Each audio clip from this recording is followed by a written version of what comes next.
Pues siempre nos apoyamos en una presentación un poco por que veáis algunas fotos y demás, vamos, algunas slides.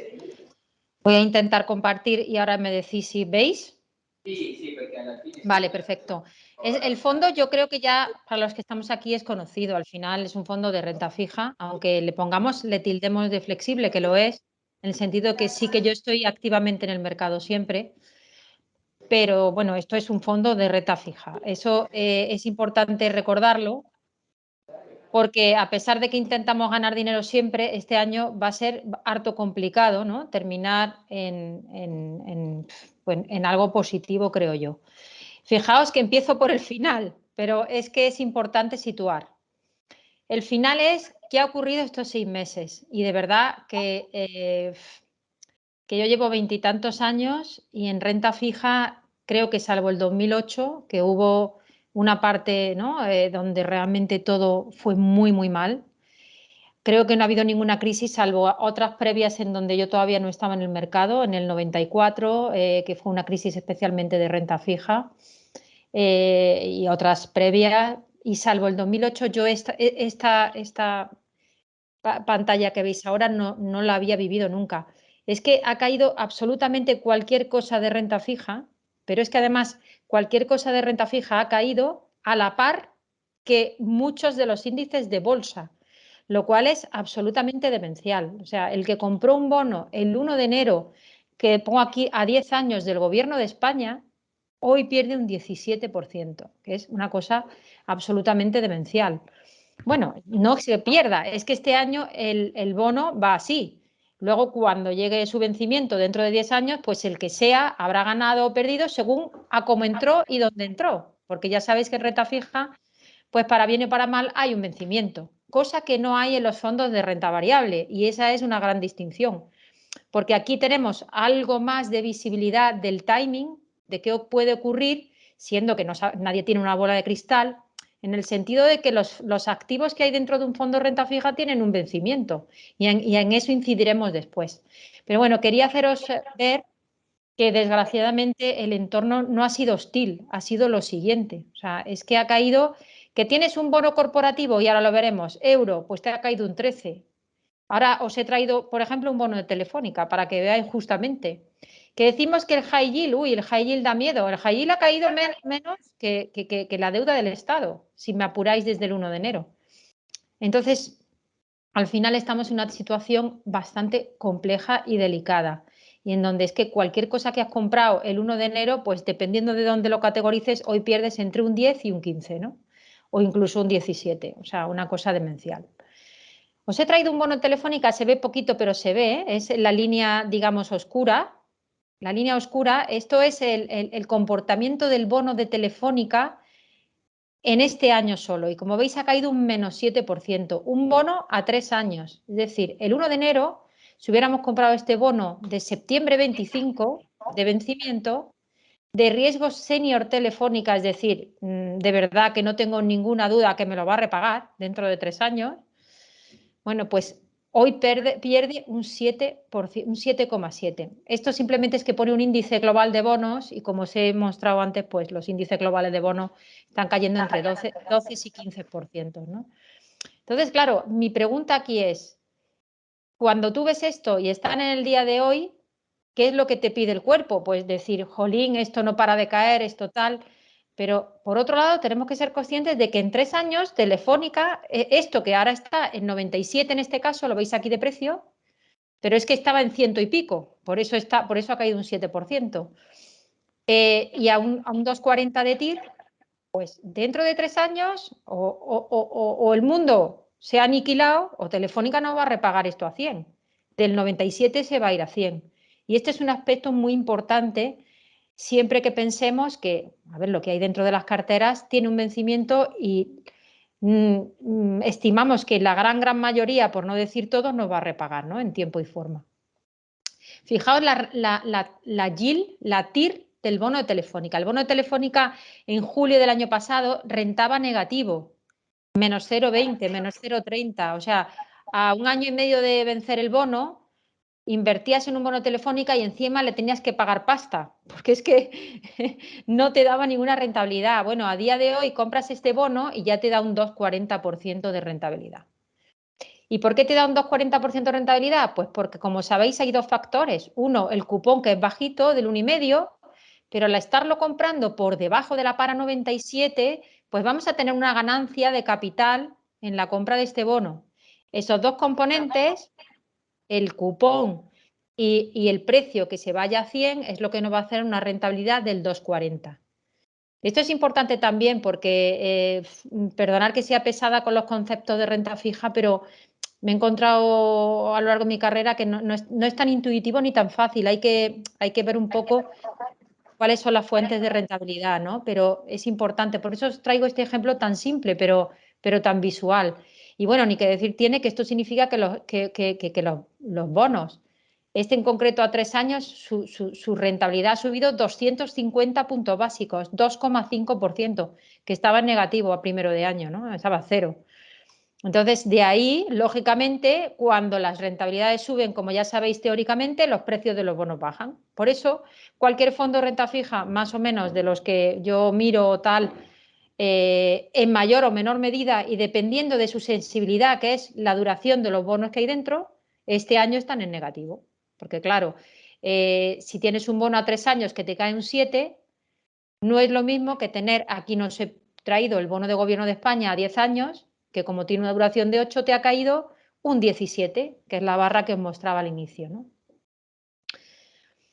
Primero voy a hacer 3 pinceladas de cuadro macro, porque al final yo también me tengo que apoyar para el futuro, para dónde situamos la cartera y tomamos más riesgo, más duración, menos duración, dependiendo un poco de lo que vemos en la economía, ¿no? Por eso sí que quiero dar unas pinceladas y es muy importante. Esto es un poco una presentación, esta parte macro que hace nuestro analista macro jefe, Víctor Peiró, y la verdad es que yo comparto muchas de sus apreciaciones en lo que es el cuadro macro. PIBs abajo, inflación y tipos arriba. Pero también aquí es importante una cosa, porque el PIBs abajo, no sé si hemos visto el final del PIB abajo, la inflación, creo que estamos llegando muy al tope de las inflaciones. Y los tipos, aunque creo que le quedan alza en lo que son los tipos de intervención, y lo vamos a ver despacio, lo que son las curvas de tipo de interés van 3 pueblos por delante. Es decir, el mercado ya ha corrido muchísimo. Entonces, en cuanto a lo que es el PIB, y no me detengo mucho, las barritas, es muy intuitivo ver las barritas, ¿no? Lo que opinábamos en azul, lo que opinaba el FMI, en este caso, las revisiones, ¿no? En azul en enero, a lo que opina el 26 de junio es que la barrita cae y cae y cae. Es decir, la estimación de PIB en USA, en la zona euro, pues se ha rebajado en menos 0,8 para el 2022 y en menos 0,20 para 2023. Bueno, aquí Rusia ha experimentado la mayor revisión bajista. Bueno, no nos interesa en ese sentido tanto Rusia porque no es una economía que pesa, pero sí que es una economía que ha generado, ha agravado parte de los problemas que arrastramos hoy, ¿no? Y es, entre otras cosas, la alta inflación, porque al final están tirando muy al alza de los precios de la energía, del gas y del petróleo. Y lógicamente estos computan y mucho en los IPCs, especialmente en la zona euro, hace bastante daño. Luego, si veis, la evolución del PIB sigue siendo relativamente decente, entenderme, esto es el COVID, o sea, fijaos que al final sí que fue una V, pero realmente ha sido más un símbolo de Nike, como decíamos en aquella época, y se ha cumplido porque siendo que recuperó muy en V, bueno, pues ahora vemos un crecimiento relativamente suavizado. España, por cierto, es la que más rezagada. Pero en realidad lo que vemos, y por concretar, son PIBs que van a seguir siendo positivos, pero que la tan traída y llevada recesión sí que hay, digamos, alguna probabilidad de que llegue algún trimestre, pero eso tampoco quiere decir que esto sea una hecatombe. No, no todas las recesiones son iguales, es decir, el que 2 trimestres no crezcamos y entonces técnicamente estemos en recesión no quiere decir que estemos en el 2008.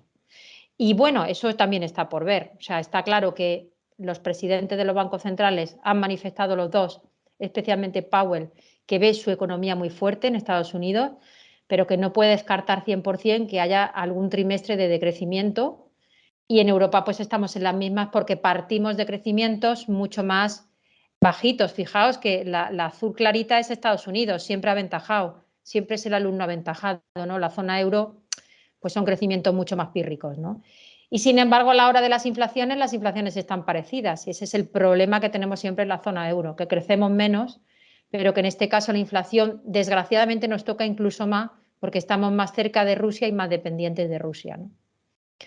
En cuanto al tema de la inflación, aquí también sí quiero un poco hacer hincapié en que la inflación no ha parado de crecer.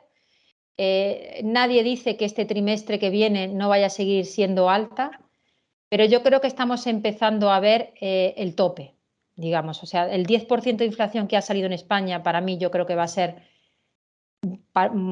o espero por lo menos que sea un tope, y un tope quiere decir que el próximo trimestre ronde el 10%, no tiene por qué caer. De momento no se ve que la tensión en inflación rápidamente en el corto plazo esté por bajar. Pero sí que si miramos un poco más allá, y aquí os he traído la inflación implícita, esto es a 2 años, pero mirar a 5 años y a 10 años, ¿no? O sea, sí que a 2 años todavía son inflación implícita, es decir, la futura, que son elevadas, pero que bueno, que ya no son estas inflaciones del 10% y del 8% que estamos viendo hoy. Entonces, esto se grafica muy bien en estos dos cuadritos, ¿no? El tipo real es el azul en Estados Unidos, el rojo los tipos nominales, que aquí pues trae el tipo a 10 años americano, que ahora está en el 3,08, 3,10, ha estado al 3,5. Fijaos cómo la inflación empieza ya a hacer, digamos, un tope, ¿no? Una montaña que empieza a ser más plana. Y lo que sí que está claro que en Estados Unidos ya tienen los tipos reales positivos, es decir, el tipo nominal menos la inflación, el break-even de inflación, la inflación implícita, no el 10% de inflación que tiene, sino los break-even de inflación, que en este caso están en el 2,5 a 10 años en Estados Unidos, ya tienen tipos reales positivos. En Europa los tipos reales, bueno, en concreto en Alemania es este el gráfico, todavía no están en tipo, el tipo real todavía está por debajo de 0, pero fijaos la inflación implícita como también está en niveles del 2, es decir, moderándose, ¿no? Y al final estas variables son las que tenemos que ver para mirar para el futuro. El pasado y el presente de que la inflación está al 10 en España, eso es más que sabido, pero los mercados no descuentan eso. Los mercados descuentan cuál es el futuro, ¿no? Y es importante también esta slide porque, como os digo, lo que son los tipos oficiales del dinero en Estados Unidos han empezado a subir, ya están en el 1,5, pero es que para este año ya se espera que lleguen al 3,5, y esto lo veremos también más en detalle después. Pero ¿cuánto descuenta el mercado? Pues es que lo que vemos en los Fed Funds, en los futuros, es que esto se va a tensionar hasta el primer trimestre, enero 23, y luego los futuros empiezan a descontar que los tipos empiecen a bajar. Esto es Estados Unidos.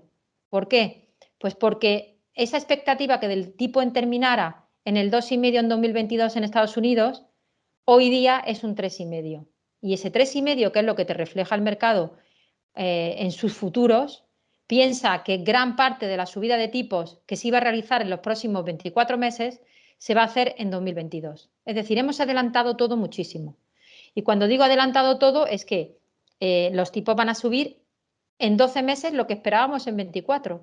Esto ha tenido claramente una repercusión en el mercado, en el de renta fija y en el de renta variable a día de hoy, porque ya vemos que ahora está empezando a afectar gravemente ya la subida de tipos tan concentradas en el tiempo y tan agresivas. Fijaos que es que van a subir 350 puntos básicos en Estados Unidos en 8 meses. En Europa, pero aquí lo que hago hincapié es que el mercado que te dice que esto a partir de enero 23 se relaja. Es decir, es posible que la Fed suba muy agresivamente y que a partir del 24 empecemos a ver que ya han pasado 2, 3 trimestres de tipos al alza, de tipos subidos, digamos, y que la inflación cede. Al final, ahora hemos puesto la píldora, la medicina, pero la medicina no hace efecto en 24 horas. van a pasar 2-3 trimestres, por eso es muy importante el siguiente trimestre y el final de año para ver dónde se sitúa la inflación y ver, porque a lo mejor nos llevamos la gran sorpresa de que toda esta subida de tipos tan agresiva, a partir del año 23 empieza a ser más mantenimiento o relajación, dependiendo un poco de dónde llegue la economía, con qué solvencia, es decir, si no caemos en la recesión, porque lo indudable, y es que los bancos centrales, y esto lo habrán dicho a todos los sitios a los que hayáis ido a oír esta historia, es que subimos los tipos, contenemos la inflación, pero nos cargamos el crecimiento. O sea, estamos metiendo tijera al crecimiento. Entonces, ese delgado equilibrio tan complicado, en este 2022 se ha primado por los bancos centrales, se va a primar la inflación. Hay que atajarla como sea. Y entonces por eso estamos dañando un poquito el crecimiento. Pero es un delgado equilibrio. Vamos a ver qué ocurre en 2023. Pero lo que sí que es importante es que el mercado ya te dice que esto va a bajar en 2023. Es que, lógicamente, han sido tan agresivos las subidas de los tipos que seguramente también la relajación llegue antes de lo esperado. Y bueno, en Europa es un poco distinto porque en Europa no hemos empezado a subir los tipos oficiales y ya hace 3 meses descontábamos que estuvieran en el 1, pero es que ahora, si fijáis, en abril 23 ya decimos que el tipo está en el 2, es decir, que en los próximos 8 o 10 meses suban 200 puntos básicos los tipos de interés. Y aquí sí que, por ejemplo, como no suben tan agresivamente, en Europa lo que se descuenta es que los tipos se mantengan en el 2 por más largo periodo de tiempo. En esto no me voy a parar mucho, pero es exactamente lo mismo que os acabo de contar, puesto de otra manera. Hemos hecho 150 puntos básicos, un 1,5 de tipo de interés, quedan otros 175. Pero fijaos cómo estos 175 es aquí, año 23, porque todavía en lo que es la mediana de los miembros de la FED, las votaciones, todos votan, y la media de ellos dicen que van a estar aquí los tipos en el 3,75, pero fijaos cómo los futuros ya empiezan a descontar que esto seguramente se destensione antes de lo esperado. Y en Europa, pues un poco lo que os comentaba. Ya vemos que se descuenta en el mercado que esté al 1 en diciembre, el tipo oficial del dinero, y no hemos empezado a subir. No hemos empezado a subir y ya se ve al 1 y seguramente pues que en abril estemos ya al 2, ¿no? Y ahora vamos a ver lo que es el mercado real. Ese bono de Telefónica a 3 años que se ha ido del 0 al 2,5, lo podemos ver las curvas genéricas de tipo de interés europeas. Y esto, el tipo oficial del dinero está aquí en azul clarito al 0 en Europa, y estas son las curvas europeas de tipos. El 2 años está en azul oscuro, está al 1,75 aproximadamente, ha llegado al 2. En naranja tenemos el 5 años europeo que están en torno al 2,20, dependiendo del día, ahora está un poco más relajado, y el 10 años que está al 2,40. Es decir, los tipos cortos, el 2 años está al 1, ha llegado casi al 2 y no han empezado a subir los tipos, fijaos. Con lo cual, todo ese repricing de todos los bonos, de todos los fondos de renta fija, de todas las carteras de renta fija, ya están ahí. O sea, ya llevan mucha parte del mercado en descuento. ¿Y qué ha sucedido con el crédito corporativo? Que básicamente es el bono Telefónica. El bono Telefónica está en el azul clarito. El azul clarito son los bonos grado de inversión. Aquí os he puesto las últimas crisis, el 2008-2012, el 2015 y esto es el COVID.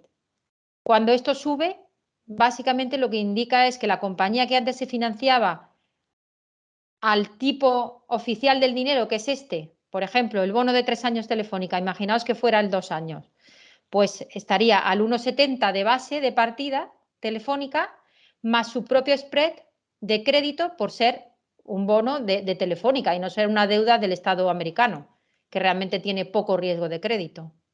Entonces, a ese 1,70 le sumamos que ha subido, pues fijaos, desde prácticamente 50 a 110, porque es la escala de la izquierda, el investment grade, han subido otros 50, 60, 70 puntos básicos por la prima de riesgo del bono de Telefónica, ¿no?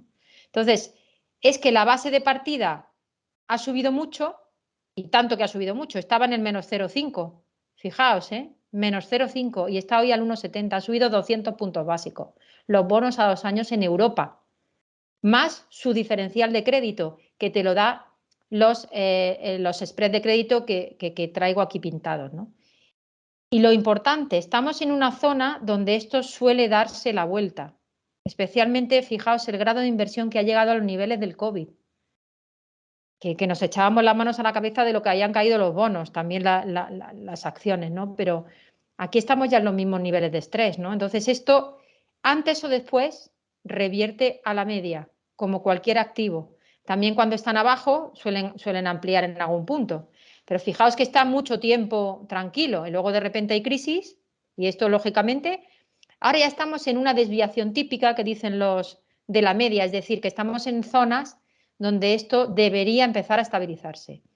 El high yield, que es básicamente lo mismo que os traigo aquí, por ejemplo, un bono a 2 años serían los 1,75, pero ahora cogemos un bono que no sea Telefónicas, que sea high yield, por ejemplo, Faurecia, por decir algo, el fabricante de automoción francés, o el propio Gestamp, que es también high yield, que es español, fabricante de interiores de automóvil. Pues hay que sumarle todo este spread, y este spread se ha ido básicamente de 200 y poco a casi 600 que está llegando hoy, ¿no? Son 400 puntos básicos. Claro, cuando tú metes 400 puntos básicos más el 1,75 de los tipos sin riesgo, por decirlo así, te vas a que algo que se financiaba al 2% high yield o 2,5%, hoy se financia al 7-8%.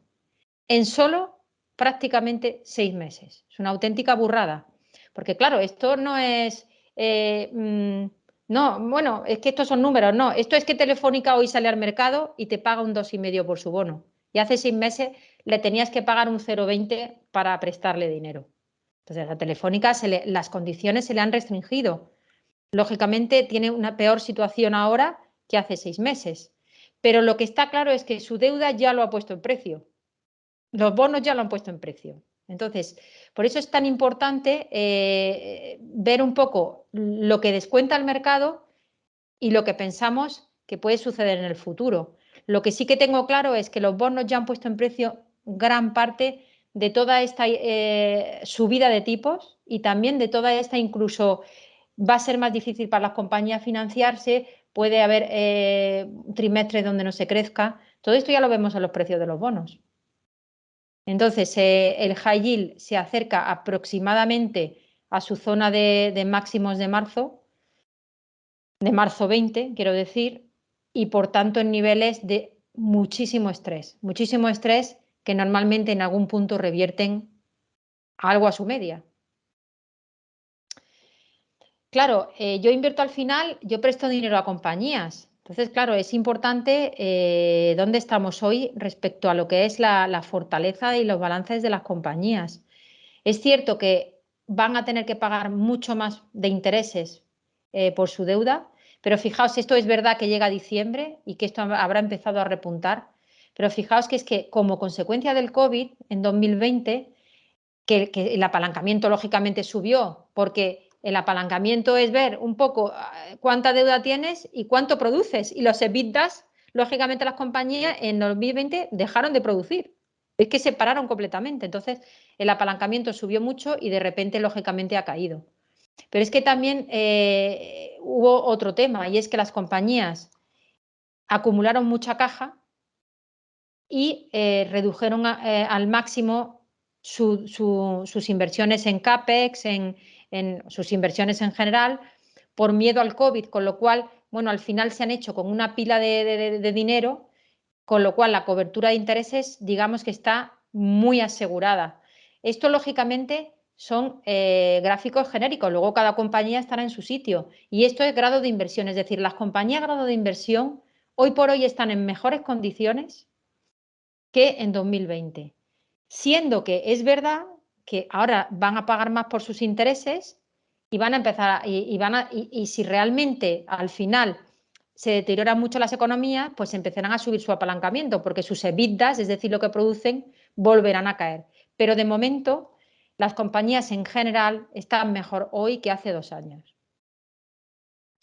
Y bueno, ya entramos un poco en lo que ha sido el fondo, ¿no? El fondo, pues esta TIR media de la cartera, como veis, está al 6,20 y yo creo que en pandemia llegó prácticamente ahí o al 5,5, porque esto al final son datos de final de mes y a lo mejor pues dice, bueno, pues entre el mes de marzo pues igual en algún momento llegó al 6.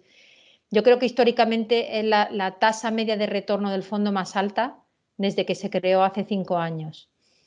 Como veis, la duración en mi caso no ha subido mucho. En la primera parte del año hemos estado aquí, veis, septiembre, junio, septiembre, diciembre.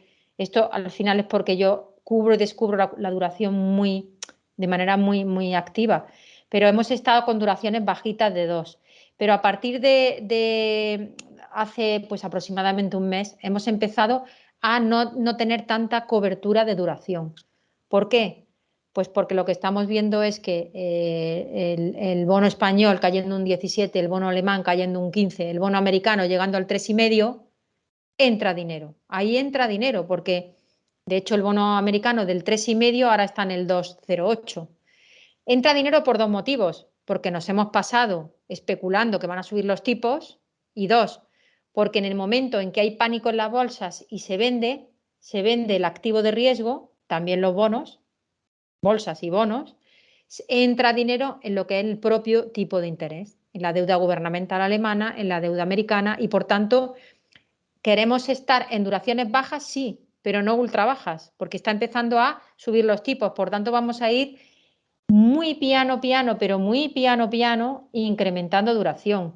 ¿Esto quiere decir que vamos a incrementar duración el próximo mes? No, a lo mejor estamos en el 2,5 los próximos 6 meses, pero la vista ya no es irse al 1, es irse más al 3 y al 4 porque los tipos están subiendo y cuando ahora compre, pues me va a beneficiar para el próximo ciclo las bajadas de tipo de interés. ¿Qué es lo que hemos hecho en el 2022? Bueno, pues al final, en febrero, lo de la guerra, yo tenía una leve idea de que podía suceder, pero desde luego le daba pocas probabilidades. Se ha demostrado que no estaba en lo cierto, no estaba yo en lo cierto. Eso es uno de los errores. Dicho esto, ya sabéis que esto lo comenté en el webinar anterior, creo. Yo tenía 2 bonos de rusos, justo vendí en enero la mitad, es decir, me quedé con una posición de un 0,3. No dando altas probabilidades a la guerra, yo bajé mi posición, que era muy reducida, porque era bueno, entre un 0,8 y un 1. Se quedó la posición en un 0,4. Vendí la mitad de los bonos que tenía. Los otros, pues he caído con ellos, lógicamente, de haber sabido yo lo de la guerra, los habría vendido, lógicamente. Hemos mantenido bonos ligados a la inflación. En esto ha sido comprando fondos ligados a la inflación con duración cubierta. Esto es importante. Los 2 fondos los hemos vendido hace también 3 semanas. Por esta circunstancia que os he comentado de que la inflación implícita yo creo que ha llegado ya a un tope y por tanto los fondos y los bonos ligados a la inflación pueden empezar a descontar que la situación ya ha llegado a un límite y pueden empezar a bajar en precio. Entonces, estas 2 posiciones las hemos liquidado con mucho beneficio y bueno, pues ha tenido un impacto positivo en el fondo, pero que lógicamente no compensa todas las caídas del resto de cartera, ¿no? Pero sí que os comento que se han vendido. Luego, pues si bien el pagaré lo uso como un comodín, porque es muy a corto plazo, son pagarés a 1, a 3, a 6 meses, y lo que quiero es que me venzan pronto para ver la situación en que estamos cada vez que me vence, para decidir si renuevo el pagaré o compro algo más a largo plazo o con más riesgo, pues bueno, pues al final se da la circunstancia de que con el año tan complicado hemos seguido reinvirtiendo en pagarés, tenemos un 5% del patrimonio.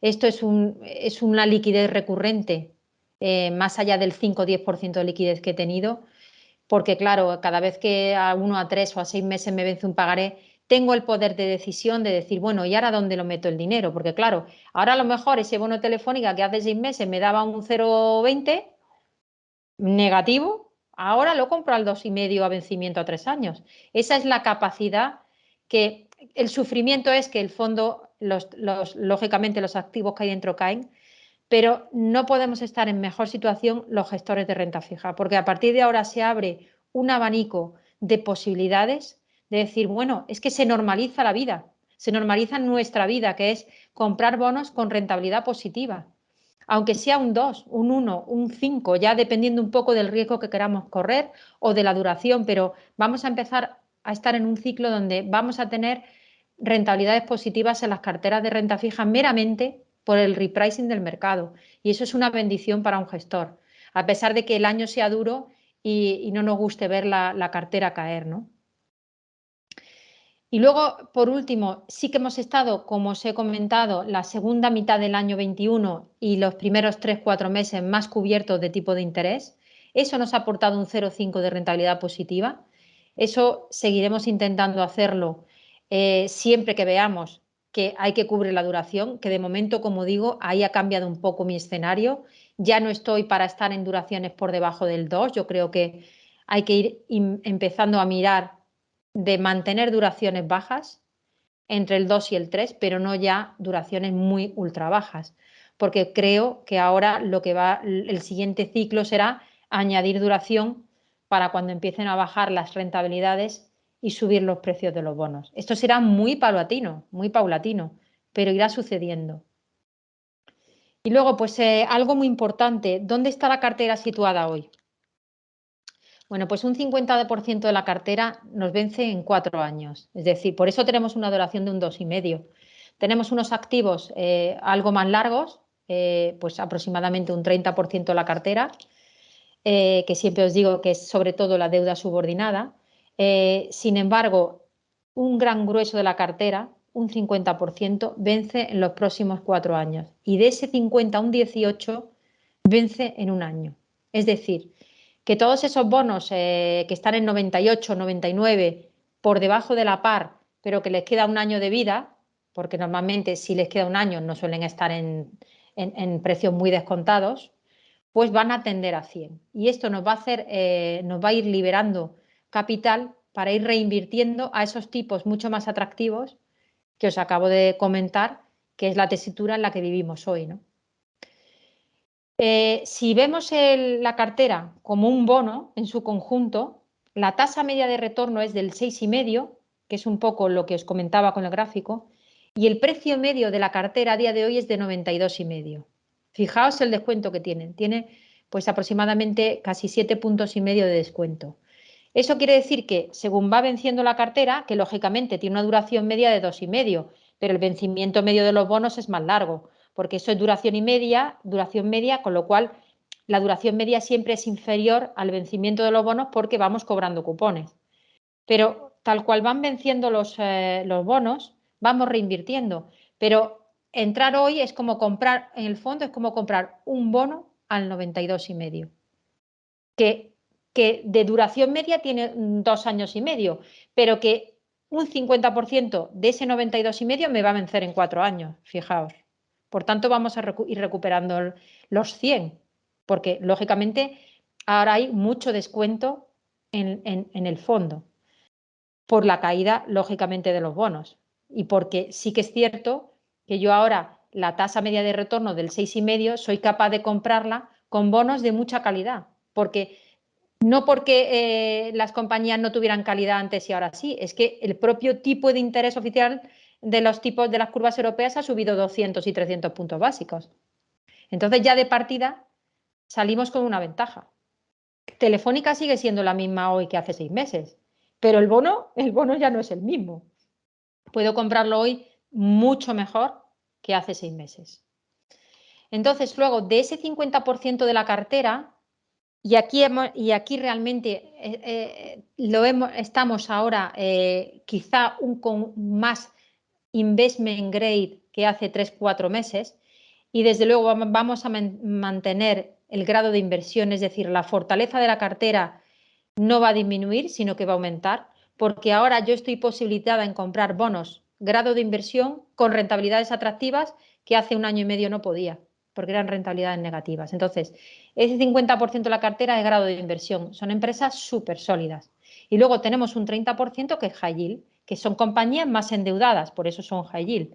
Pero es que de ese 30, un 20% vence en 4 años. Es decir, no tenemos bonos muy largos. Tenemos bonos a 2022, 2023, un gran grueso a 2024. ¿Vale? Y luego, entre los que no tienen rating, que es un 20%, primero hay un 5% que son pagarés, por eso no tienen rating. Para mí, ese 20% del rating realmente es un 15%, de sin rating es un 15%, porque un 5% son pagarés y vencen entre 1, 3, 6 meses, súper corto.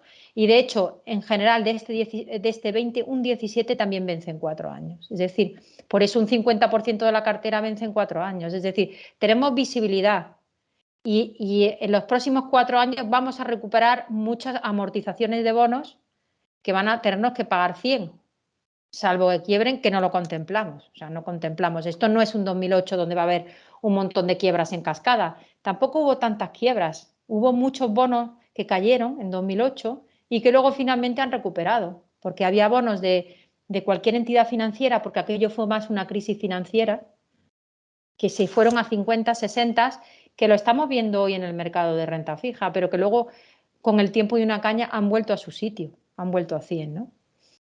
Y luego también quería comentarles que de la parte de high yield, un 15% son bonos híbridos subordinados de grandes corporaciones. Y esto es importante porque no es que estemos en un 30% en empresas pequeñas high yield que no conoce nadie, no, no. Es que de ese 30%, una gran parte, el 20%, son empresas cotizadas y solo tenemos un 10% en bonos MARF, que bonos MARF quieren decir que son empresas más pequeñas, unas cotizan en bolsa, otras no, pero que desde luego son más pequeñitas, pero no quiere decir que sean poco solventes, sino que simplemente no tienen una masa crítica o simplemente son compañías privadas, entonces no cotizan. Entonces, de ese high yield, el 15% de ese 30% son bonos híbridos de, siempre lo comento, pero es que es importante saberlo, de Crédit Agricole, o de Volkswagen, o de EDF, o de Telefónica, o de Ferrovial, o de British American Tobacco. O sea, son súper grandes compañías que vale que en su deuda subordinada no son grado de inversión. Por eso tengo un 30% en high yield, pero que en su deuda senior son grandes compañías con probada solvencia. Y el otro 15% pues son corporativos. Aquí veis un poco lo mismo que os comento, pero puesto en barritas. Veis que gran parte de la cartera es triple B y de hecho que el 50% si sumáis esto, pues más o menos, y el otro 50% high yield y sin rating. También aquí veis lo de la duración, esto no es vencimiento, es duración de los bonos.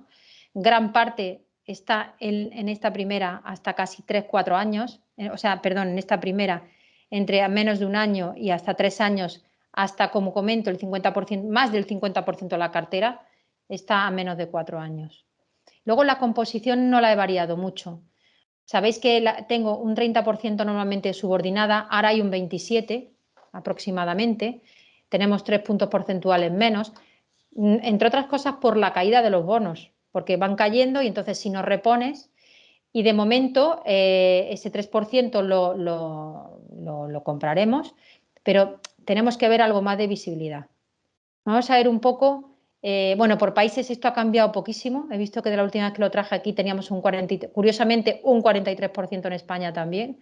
Y luego, bueno, pues aquí hay algún cambio, pero está muy diversificado por países. Tenemos muy poca exposición a emergentes. En estos emergentes, los bonos que tenemos son Telefónica Chile, Telefónica Colombia, bonos soberanos de Oman, pero todo esto, fijaos que es que hay menos de un 4% en el fondo, o sea, poquísimo. Con lo cual, pues no tenemos ahora mucho más riesgos que teníamos hace 6 meses. Es más, yo voy a ser extremadamente prudente hasta que no vea visibilidad. Y lo bueno es que cuando introduzcamos un bono ahora en cartera será un bono grado de inversión que es capaz de rentarnos un 2, 3, 4%. Cuando hace 6 meses esto era un 0,20% al alza o a la baja, me da lo mismo. Quiero decir que no rentaba nada, ¿no? Mirad, aquí veis las principales posiciones. Como os digo, por ejemplo, esto es un bono de MARF, Grupo Picolín. Conocéis toda la empresa Picolín. No cotiza en bolsa, pero tiene bonos. bonos muy rentables, tenemos un bono comprado al 4%, este ya viene en cartera, ahora vamos añadiendo posición si lo creemos necesario, pero por debajo de la par, o sea, con mayor rentabilidad.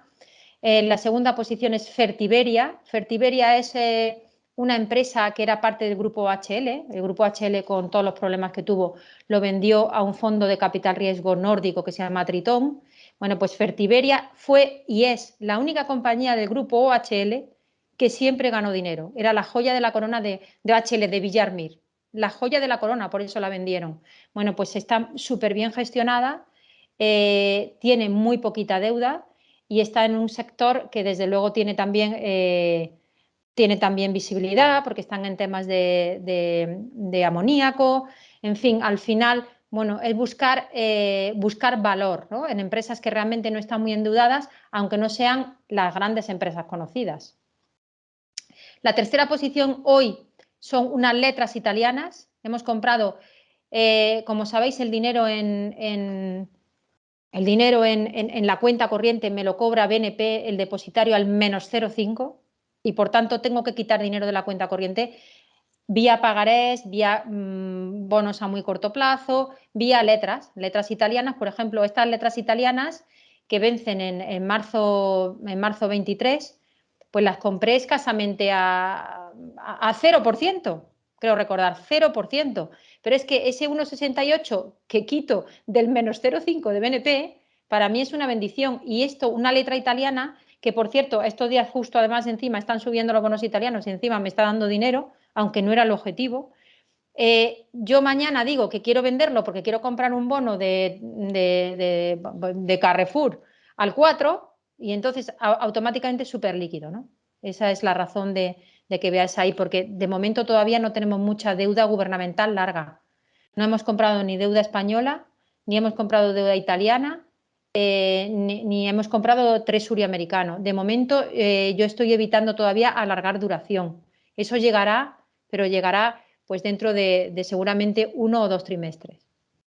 Y bueno, así vamos bajando, o sea, para que veáis, siempre importante. Bueno, esto va al Fortex, una empresa también de energía renovables, especialmente fotovoltaica. No es una compañía cotizada, tiene buena calificación de rating por Accessor, es investment grade, es grado de inversión. Y bueno, esto es Cajamar, bonos de Cajamar, Greenalia, todos, esta sí que la conocéis, energías renovables, esta sí que es cotizada, aunque hace poco le han hecho una OPA de exclusión de bolsa, pero bueno, tiene bonos y así vamos. Esto, Anima Holding, es una gestora de fondos de inversión italiana. Bonos de Copasa, esto ya vence ahora este mes, bonos de Goldman Sachs y de SACIR. Estos de SACIR ya aparecen aquí, pero bueno, ya justo han vencido y hemos renovado la posición con un bono de SACIR a 2024. SACIR también un caso interesante, se está convirtiendo desde todo los problemas que atravesó como constructora, ahora es mucho más una empresa de servicios, es decir, de concesiones, no me salía la palabra. Por tanto, mucha más visibilidad en el EBITDA, mucho menos apalancamiento. Ya ha salido también de Repsol, pues ahí será accionista de Repsol. Y bueno, pues cada vez me gusta más SACIR, ¿no? All in all, las 10 primeras posiciones del fondo no llegan al 15%. Fijaos la posición que tenemos. Y luego tenemos un montón de bonos que pesan un 0,3, 0,4, 0,6, 0,8. Por tanto, el grado de diversificación del fondo es súper elevado, súper elevado. De manera que esperamos nunca tener un fallo, pero si hay un fallo, pues lógicamente es un fallo que se puede revertir fácil, porque podemos continuar con la gestión y volver a dar rentabilidad. Por tanto, creo que el criterio de prudencia y el de diversificación es algo que va a continuar en mi manera de gestionar. Y bueno, aquí vamos a un poco a blanco sobre negro. Ya sabéis, ya me conocéis, me gusta ser súper transparente. Bueno, y es que no tengo que serlo, vosotros lo veis en vuestras posiciones, que este año estáis perdiendo dinero, ya está, bueno, está prácticamente en el -8 ahora. Pero es importante poner en contexto lo que ha hecho el fondo desde su creación, porque estos son ciclos, y esto lo vamos a ver aquí luego, ¿vale? Lo vamos a ver aquí. Esto sube y baja, y esto luego sube mucho y vuelve a bajar mucho, pero es que luego vuelve a subir. Lo importante es dónde estamos con una gestión a medio plazo, ¿no? Entonces, bueno, pues este año está siendo muy duro, pero el que entró en el fondo el día que se creó pierde un 0,40 anual, o sea, no es ninguna tragedia. Fijaos que lo que he dicho es que BNP, pero a día de hoy, que es el día horribilis del fondo de este año y lo que está por venir, que no sabemos, pero quiero decir, pongamos en contexto, o sea, este fondo solo pierde un 2% desde que se creó. Y entonces ahora mirar muchas categorías de fondos, entre ellos también de bolsa, porque realmente al final el haberlo tenido en la cuenta corriente igual nos ha costado un 0,5. O sea, quiero decir que es que hay que poner las cosas también un poco en contexto.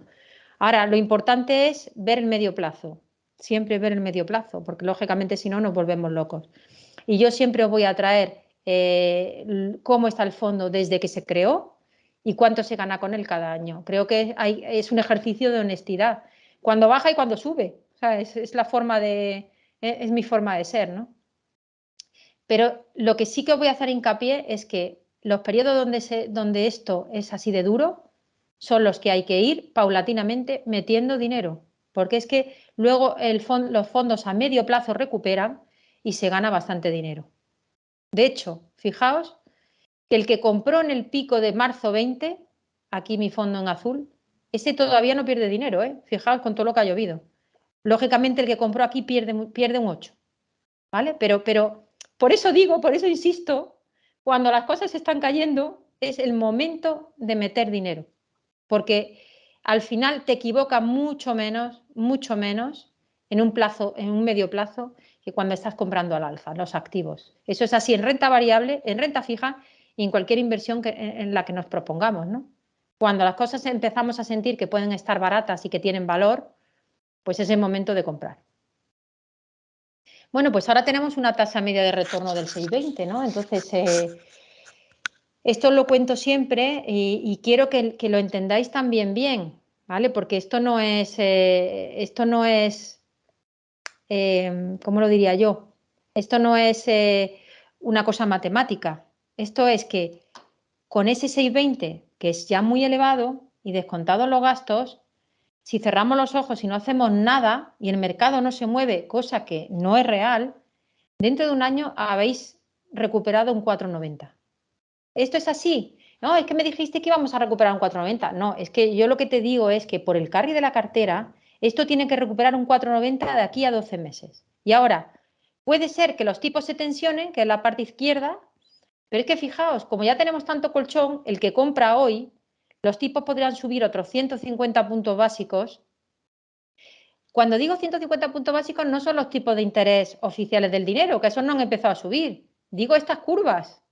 Estas curvas que están desatadas, que es que ya han subido 280 puntos básicos, ¿vale? O sea, que los tipos se fueran al 5 o al 3, al 4,5, ¿vale? Los tipos no oficiales del dinero, que esos van a subir, sino las curvas de tipo de interés real de la zona euro, ¿no? Y de Estados Unidos. Bueno, pues todavía, de aquí a 12 meses, no perderíamos dinero, estaríamos ganando un 1.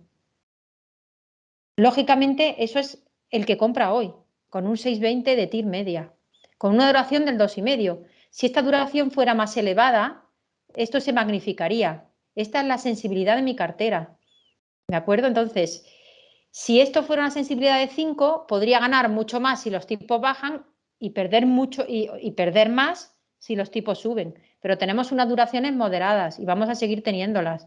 Porque con duraciones moderadas, fijaos que hemos caído un 8. Imaginaos si hubiéramos tenido, bueno, pues ya os lo he contado. Bono a 10 años español ha caído un 17.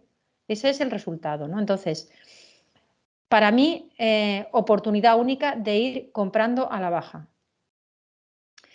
¿Qué voy a hacer yo en el segundo semestre? Pues de momento no tengo visibilidad suficiente para comprar bonos, meter más riesgo en el fondo. El fondo se va a quedar con el riesgo actual que tiene, porque vamos a comprar bonos de mayor calidad crediticia, pero con mayor rentabilidad.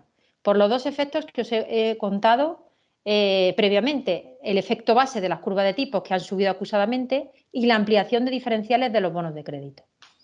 vamos a seguir intentando usar los derivados y estrategias y aportar valor ahí. Ese 0,5 que hemos ganado hasta ahora en medio año, bueno, pues si podemos hacer que sea un 1, pues también mitigaremos la caída. Y ya en el medio plazo, y es aquí donde os decía, empezaremos a comprar deuda de gobierno, pero yo tengo que ver cierta estabilidad. Para ver cierta estabilidad, me gustaría que los tipos en Europa empezaran a subir los tipos de intervención, que van a empezar a subir en julio. Y de repente, mira, en Estados Unidos ya llevamos la mitad del camino, han subido 150, quedan 175, pero las curvas han ido mucho más allá. En Europa, pues vamos a empezar a subir 25 en julio y luego van a empezar a subir 50 seguramente y estemos, como digo, en el 1, 1,5 final de año. Bueno, pues a medida que se van materializando esas subidas, yo creo que el mercado en algún sitio va a encontrar una estabilidad, porque al final esto es compra con el rumor, vende con la noticia, y es así. Una vez que ya llega la subida de reales de tipos, es que el mercado ya ha puesto en precio muchísimo. Y de hecho, por eso las carteras de renta fija están tan castigadas, ¿no? Y por último, bueno, pues también compraremos bonos denominados en dólar, porque estos van por delante en rentabilidad, han subido más en rentabilidad, con divisa cubierta. Y aquí también os tengo que contar uno de los grandes desafortunados no aciertos de mi gestión, que es cubrir la divisa, ¿no? Yo soy muy prudente y cubro la divisa, y esto hay algún año en que nos va a afectar muy positivamente, porque en algún momento el eurodólar, no sabemos cuándo, se va a ir del 1,05 al 1,15. Eso es así porque también revertirá hacia su valor, digamos, su valor teórico, que está en torno al 1,15. Pero este año, pues si yo hubiera descubierto mi 15% de bonos en dólar, pues la cartera habría caído menos. O sea que yo siempre os voy a contar los aciertos y los no aciertos. Y en este caso, pues el haber tenido algo de dólar nos habría mitigado las caídas, ¿no? Pero siempre prima la prudencia. Y en este caso, una divisa descubierta es un riesgo más. A veces irá bien, a veces irá mal, pero claramente es un riesgo más. Y bueno, pues el comportamiento, siempre también desde su creación del fondo os lo traigo para que veáis que bueno, que nuestro fondo está sufriendo, pero que el resto también está sufriendo, lógicamente, ¿no? Esto habla por su propio, el gráfico habla solo, no tengo que dar explicaciones, vamos. Aquí sí hago hincapié porque estos son grandes fondos internacionales. En verde tenéis el de JP Morgan, no se ve mucho, el verde es este, ¿vale? En rosita tenemos el de Fidelity, el rosa es este que lo hizo muy bien en la subida, pero luego ahora está absolutamente pues cayendo bastante. En rojo es uno creo de Amundi, eso es, el de Amundi. El de Invesco en naranja fuerte, que creo que es este. Es decir, que fijaos que a mí lo que me interesa es atemperar las caídas. Y eso creo que lo conseguimos. Honestamente, eso sí que creo que lo conseguimos, que evidentemente pues estamos en rentabilidad muy negativa, pero creo que lo hacemos mejor que muchos fondos del mercado, ¿no? Y al final es con lo que nos tenemos también que... Yo me tengo que quedar con eso como gestora. Y bueno, esto también es con el benchmark. Yo tengo un benchmark compuesto, 25 investment grade, 25 high yield, 25 deuda subordinada y 25 bonos de gobierno. Y bueno, pues fijaos que también hemos salvado la cara. Es que nuestro benchmark objetivo pues cae en el año pues un poquito más, ¿no? Cae pues un 10-12% cae, ¿no? Entonces, bueno, pues este es el mercado en el que yo me muevo y mi deber es intentar caer menos, ¿no? Y subir a la par. Y subir a la par. Durante un tiempo hemos subido más y bueno, pues ahora pues estamos cayendo un poquito menos, pero lógicamente estamos sufriendo. Y yo creo que aquí me quedo, ¿eh? Gracias a todos, ¿eh? Gràcies a tots. Cuideu-vos molt. Una abraçada.